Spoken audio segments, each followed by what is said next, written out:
president he was also criticized for meeting with Putin in the first place in Helsinki. Today, he repeated his belief that meeting with leaders like Putin makes the world a safer place. Watch. I met with Russian President Vladimir Putin in an attempt to tackle some of the most pressing issues facing humanity. We have never been in a worse relationship with Russia than we are as of a few days ago, and I think that's gotten substantially better.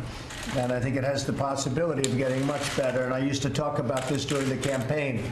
Getting along with Russia would be a good thing. Getting along with China would be a good thing.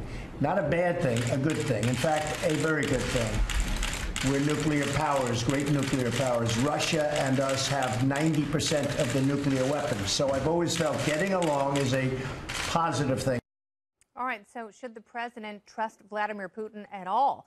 Joining me now, former U.S. Ambassador to Poland, Daniel Fried. He's also the former National Security Council Director and former Assistant Secretary of State for European and Eurasian Affairs. Welcome to the show. Thanks for having me. So what is your takeaway from this? And let's look forward a little bit. How did this move the needle in terms of our diplomacy with Russia? And given Russia's contracting economy, how important is that? It's not a bad thing to try to work with the Russians, but it's a mistake to pay the Russians in advance for cooperation that ought to be in both sides' interests.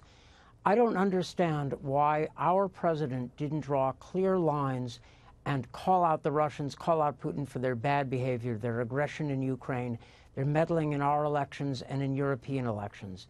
You can do that at the same time you're expressing willingness to work with the Russians where we can. You got to do both, walk and chew gum at the same time. So why can't the president trust Vladimir Putin? It's a very interesting dynamic because he is at his best when he's plain spoken, but kind of sticking to the format a little bit. And here he seemed to have crumbled a little bit. So what is it about Putin that brings out this side of him, do you think? Well, wouldn't we all like to know? Yes. It's inexplicable. So the president goes to NATO and he leans hard and beats up our allies, our friends, on issues of defense spending. I don't have a problem with that. I don't either. He was right to push them. Yeah. But why does he then not push Putin for doing much worse? He ought to remember there's a difference between calling out our friends to do more, but while remembering they are our friends, and then dealing with somebody like Putin who is not America's friend. He's not democracy's friend. No, and he wants the United States out of Syria. He really wants to control the region for his own means. And the president was very moved when he saw the results of those chemical attacks and he saw those babies gasping for breath.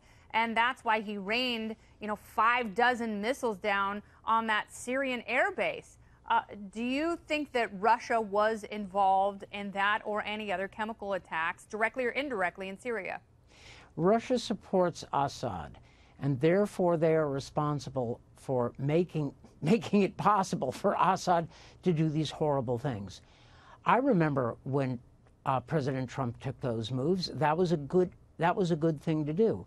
But don't run after Putin and seem to beg him for cooperation in Syria, for God's sakes. And if you want to cooperate with the Russians in Syria, better ask John Kerry how that worked out, how his deal with Lavrov worked out. Yeah, exactly, because he was the one who was given assurance by the Russians that they were going to dismantle Syria's chemical weapons program and certainly keep it under wraps. And that hasn't worked out well. There's hundreds of thousands of Syrians you can't ask because they're dead. Well, that's right. So, by all means, try to work with the Russians, but for God's sakes, do it with your eyes open. Don't be a sucker, don't be played. And you and I think millions of people around the world were puzzled by our president's inability to stand up to Putin. It would have been easy for President Trump to have a good summit. That's right. And there were a lot of people stateside who want the president to succeed and who want the economy to do well and who want peace, who are saying, yeah, give it to him. Of course. Macron him a little bit, but, maybe that remains to be seen in the future. These two leaders will certainly meet again, and they might have another press conference mulligan. Thank you so much, Ambassador Fried. My pleasure. Very good.